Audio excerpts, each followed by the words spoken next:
All right, hey, it's Max McAllister from Traxxion Dynamics back. We had people that wanted to see what a Goldwing acted like once we've installed our aftermarket shocks on it with higher rated springs and significantly more damping in the shocks.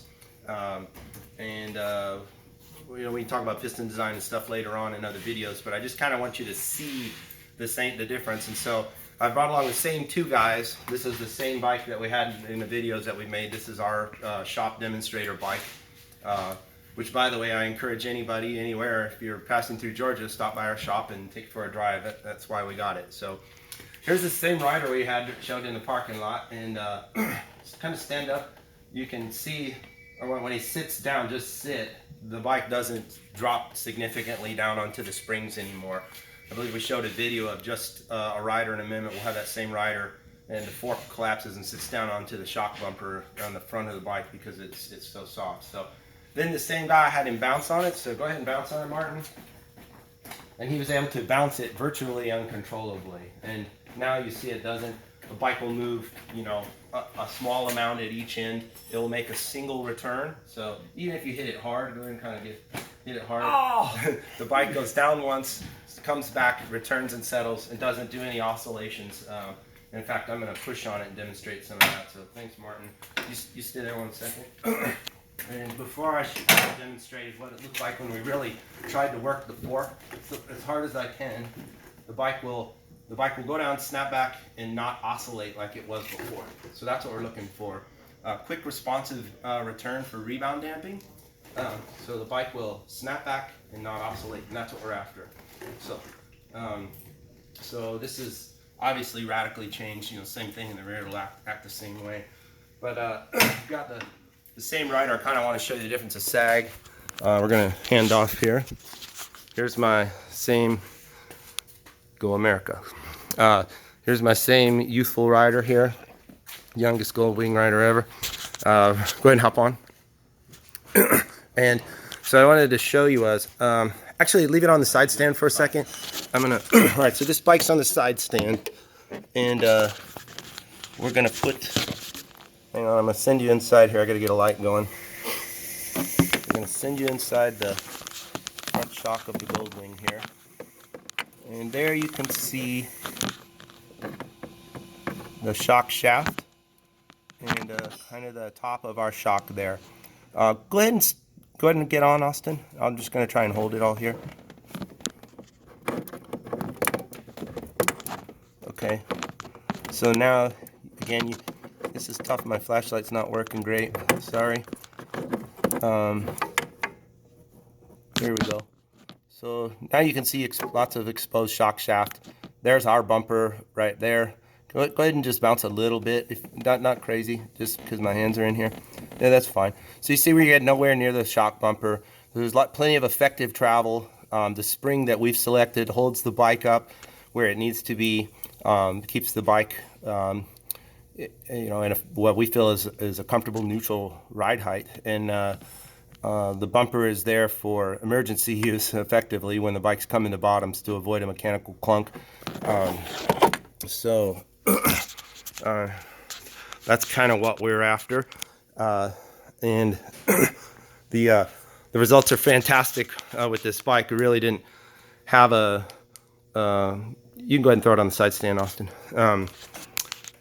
First impression for me riding this bike personally, I just didn't understand it. And I think the shocks to me were masking. It's not the actual metallic suspension components, let's call it the swing arm and or even the fork design or intention, but the true caliber of the motorcycle is masked by these incredibly soft springs and really light damping.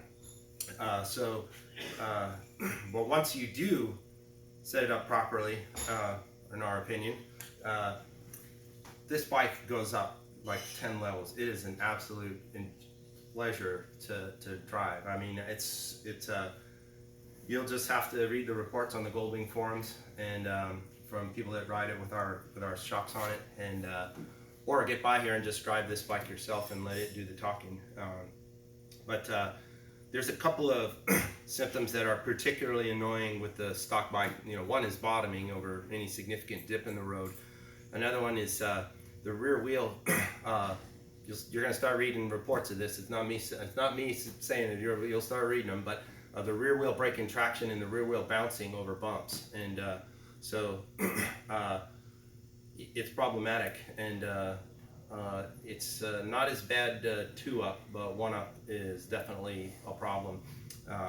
And then as far as the fork, this bike in general is very floaty feeling on the highway. Just kind of, to me, like a lake, a boat on a lake. Not a wavy lake, but just like a boat that's generally kind of floaty on a lake. And it doesn't matter what mode it's in. It doesn't, that thing has no effect, and no noticeable effect anyway.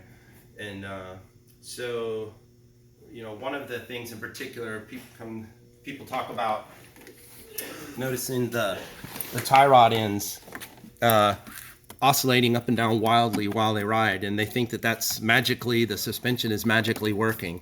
That's actually the suspension uncontrolled, and so that is what causes tire cupping. So on the old bike, you just couldn't see it, but when your fork or wheel is vibrating at an extremely high frequency, it's just not got enough control, damping control over it. So that's what causes cupping, is having your tire deforming, wildly as it runs down the road. So when you ride this bike does not do that. Those tie rod ends look just like that. If they hit a bump, they move and go back and stop, and that's it. This bike does not have that look to it when you drive it down the road. So we're gonna make some videos of that and get some help from some friends. I'm no video wizard, as you can tell. We use a cell phone and we keep it real, so this isn't rehearsed in any way. But we're going to make some videos of a bike with this shock setup on it and a stock bike, and we're going to try and put them side by side on the screen on the same road, so you can watch what a well-controlled wheel looks like versus one that's kind of just doing what it wants, floating, oscillating wildly. So that, and then the soft springs and lack of damping, for me, one of the biggest and most annoying thing on the bike is on-off throttle response, the way the bike works.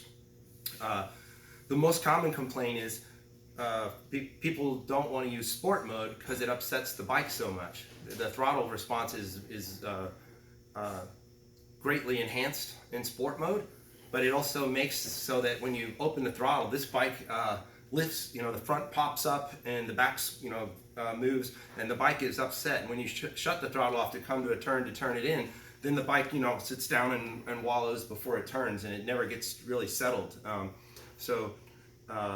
That's just soft springs and lack of damping. And so once you have that fixed, man, you can do anything you want with the throttle, and the bike will always sits quite steady. And then on the freeway, it just takes it from being the lake boat and sits it down. So it makes it calm and cool and collected, even when trucks pass and such like that. So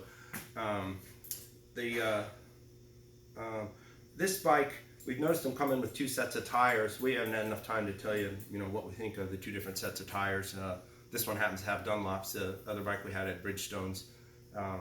And so no opinion on that, and no feedback at this point on that. I'm sure the people that actually get out and do thousands of miles on it will have more information on that. I don't think you get to pick on, your bike comes with what it comes with, so you'll have to just try that. And so that's kind of what a bike looks like after we work on it, and we'll try and get you a little bit more dynamic type shots of suspension working on the road here in the next week or two, as time and tooling and things permit for us to set something like that up. What we'll do is, as a next customer in, we'll try and make some videos on a stock bike so that we have a comparison for you. So anyway, thanks for listening, and hope you guys can come by here, visit Traxxion Dynamics, and take this bike out for a ride. It's there for the taking. See you soon.